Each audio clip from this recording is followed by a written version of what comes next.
Alors, des gorilles. En fait, la tempête 99 sévit en France. À ce moment-là, je ne suis pas là, je suis au Sénégal avec des amis.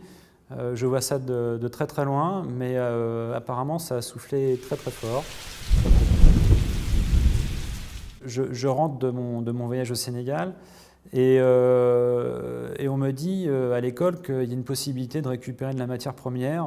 Il y a juste besoin d'emprunter le camion pour aller chercher des grosses billes de platane qui sont tombées sur les bords de Marne. Ce sont des très très grosses billes que l'on récupère, au moins une dizaine. Plus quelques souches aussi. À ce moment-là, j'étais en train de faire une sculpture en pierre. Je faisais ce qu'on appelle une mise au point. C'était une sculpture, une copie à l'identique d'après un plâtre qui appartenait donc à l'école, qui était la tête du Christ de Vézelay. Et donc je faisais cette mise au point en pierre et je voyais ces billes là comme ça qui étaient entreposées dans la cour. Et j'en ai vu deux qui avaient déjà une masse assez imposante, importante. Et je voyais que je pouvais faire des animaux dedans. Enfin,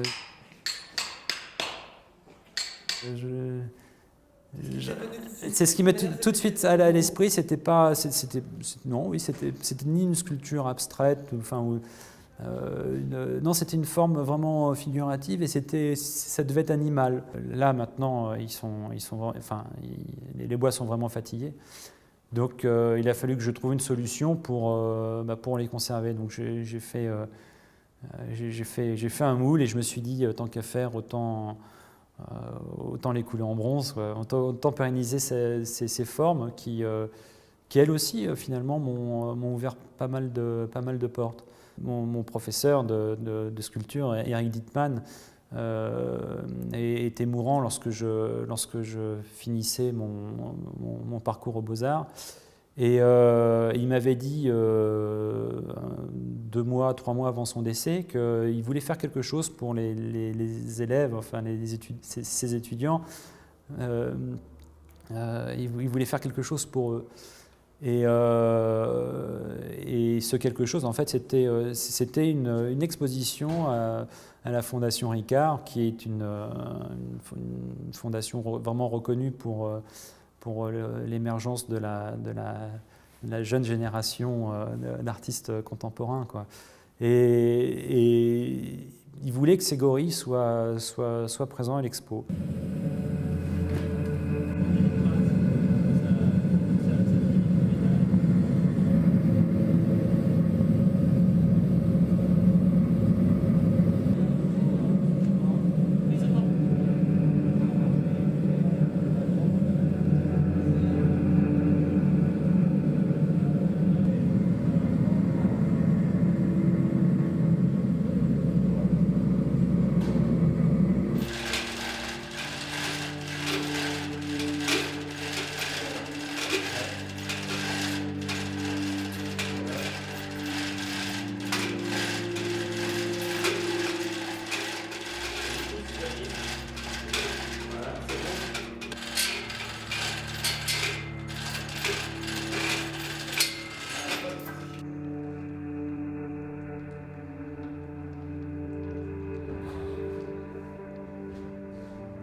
On va être bientôt sur la fenêtre.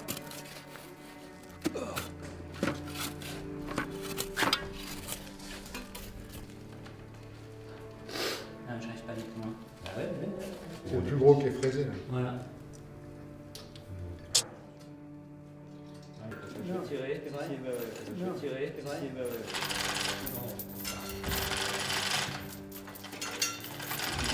Voilà, voilà.